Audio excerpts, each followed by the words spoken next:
केसी सिंह साहब, पूर्व राजनयिक, इस वक्त लाइव हमारे साथ आज तक पर जुड़ रहे हैं। केसी सिंह साहब, जल्दी से अगर आपसे ये समझने की कोशिश करें, क्या चाहते थे व्लादिमीर पुतिन? 34वें दिन क्या वो हासिल कर पाए हैं? मारियोपोल में तो भारी तबाही और जानमाल के नुकसान की खबरें आ रही है, लेकिन कीव पर वो जो चाहते थे शायद वो नहीं हासिल कर पा रहे हैं। इसको किस तरह से देखें? दूसरी तरफ जो इस्तांबुल में बातचीत हो रही है, क्या समझौते की कोई सूरत आपको दिखाई देती है? सिंह साहब, देखिए, बातचीत तो काफी समय से चल रही है। पहले बेलारूस में थी, लेकिन उस समय रूस की फौजें उत्तर से कोशिश कर रहे थे कि कीव पे कब्जा डाल लें और वहां की जो सरकार है उसको पलट दें। अब वो तो वो कर नहीं पाए, क्योंकि कम से कम 20-25 किलोमीटर दूर तक वो रुक गए और उनका जानी नुकसान काफी हुआ है रूस की फौज का। तो अब 1 महीने के बाद अगर वो कब्जा नहीं पाए और 5,000 से अंदाजा है 15,000 तक उनके फौजी मर चुके हैं और जख्मी हुए हैं, अगर तीसरे हिस्से की उनकी फौज जो इसमें लगी थी वो यहाँ मर गई है, जख्मी हुई है, तो ये जानी नुकसान तो बहुत ज्यादा है। इसके लिए फिर इसका मतलब ये निशाना उनका असली यही था कि सत्ता पलटनी है। नहीं, इतने आदमी मरवाने की कोई जरूरत नहीं थी। अगर डॉनबास को ही रोकना था तो उधर ही अटैक करते, यहाँ दक्षिण से करते। तो अब इसको अंग्रेजी में कहते हैं फॉल बैक पोजीशन क्या है। उन्होंने तय कर लिया कि अब ये काबू करना मुश्किल है, तो सिर्फ उन्होंने कहा तो कम से कम क्या चाहिए कि जो पूर्वी हिस्सा डॉनबास है उसमें काबू कर लें और उसको क्रीमिया से जोड़ लें, क्योंकि क्रीमिया में दक्षिण में वो बैठे हैं और वो तट जो उसके साथ साथ चलता है उससे मिलाप करके वो एक तरह से दोनों को मिला के रूस से कनेक्ट कर लेंगे। अभी तक क्राइमिया उन्होंने रोका है, लेकिन उसका कनेक्शन नहीं था रूस के साथ। तट के ऊपर से, समुद्र से कनेक्शन था। लेकिन अभी भी ये उन्होंने तय नहीं किया कि कितना हिस्सा, पूर्व का कितना हिस्सा वो काटना चाहते हैं यूक्रेन के अंदर से। तभी वो बात भी शुरू कर दी है।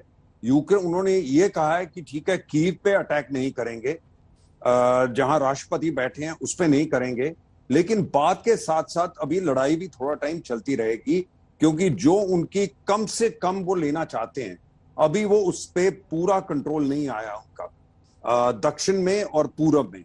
अब कितना कंट्रोल कर पाएंगे? असली तो ये चाहते थे दक्षिण और पूरब को मिला के दनेपर जो दरिया है उससे पूरब का जितना हिस्सा है वो पूरा तोड़ लें। वो शायद वो सोच रहे हैं मुमकिन नहीं होगा। तो बातचीत का शुरुआत अच्छी हुई है, क्योंकि रूस का ये शुरू में बातचीत से पहले ही कहना कि हम कीव पे अटैक बंद कर रहे हैं, ये पॉजिटिव है। अब यूक्रेन भी चाहेगा कि कम से कम उनका नुकसान हो, कम से कम हिस्सा जाए।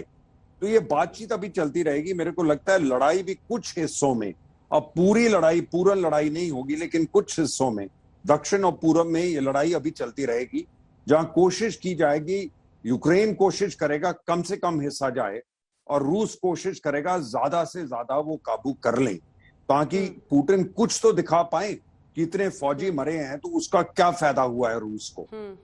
लेकिन ये लगता है कि अगले सिंह साहब, हम मैप भी दिखा रहे हैं जो आप कह रहे हैं, क्योंकि क्राइमिया का नीचे जो एरिया है, आप कह रहे हैं कि अभी तक सिर्फ समंदर के रास्ते से वहां तक जाते थे, लेकिन अगर वो डोनेस्क, लुहांस्क, ये मारियोपोल, ये वाला पूरा नीचे का हिस्सा इधर से ले लें तो उनके पास ये होगा। लेकिन एक और इशू क्या बहुत इंपॉर्टेंट नहीं है, बहुत, ये पूरा इलाका हम दिखा रहे हैं।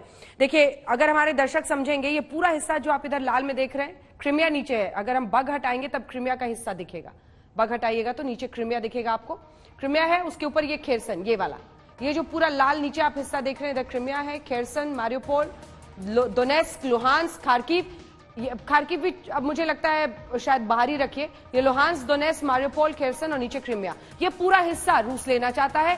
पहले ये बात थी कि शायद नदी जो आप बीचों बीच देख रहे हैं उससे जो पूर्वी पूरा हिस्सा है उस पर वो कब्जा करने की कोशिश के, लेकिन अब इतने में ही संतुष्ट होता हुआ दिखाई दे रहा है। लेकिन सिंह साहब, एक दूसरा बहुत इंपॉर्टेंट पॉइंट ऑफ कंटेंशन रहेगा, और वो ये है कि ये लड़ाई, और चाहे सिर्फ एक जगह के कब्जे के लिए नहीं थी, नेटो को अपने बैकयार्ड में जब देखा, यूक्रेन में देखा रूस ने, तब वो तिलमिलाए थे।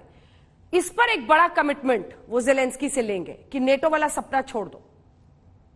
वो तो उन्होंने पहले कह ही दिया। उन्होंने, ज़ेलेंस्की ने कह दिया कि हम न्यूट्रल हो सकते हैं।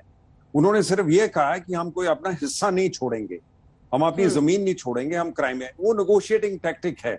अब उसको तो वो वापस अकेली उनकी फौज नहीं ले सकती, लेकिन जितनी बहादुरी यूक्रेन ने दिखाई है एक सुपर पावर के साथ, जिस तरीके से एक महीने, आपको याद होगा आपके स्टूडियो में जब मैं आया था एक महीने पहले, हमारे फौजी दोस्त सब कह रहे थे ये 2-4 दिन की बात है, 3-4 दिन की। मैं उस दिन अकेला ही था जो कह रहा था देखो नेटो ने इनको तैयार किया है, फॉल बैक लड़ाई लड़ने के लिए तैयार किया है, शहर के अंदर लड़ाई के लिए तैयार किया है, और जितना ये डिले करेंगे उसमें यूक्रेन बच सकता है। उनका नुकसान होगा, भारी नुकसान होगा, शहर जाते रहेंगे, लोग डिस्प्लेस हो गए, लेकिन ये नहीं होगा कि वो हाथ खड़े करके उनका राष्ट्रपति बाहर आ जाए और बिल्कुल ही वो बेइज्जत हो जाए। तो अब मेरे को लगता है कि ये एंड गेम आ गई है।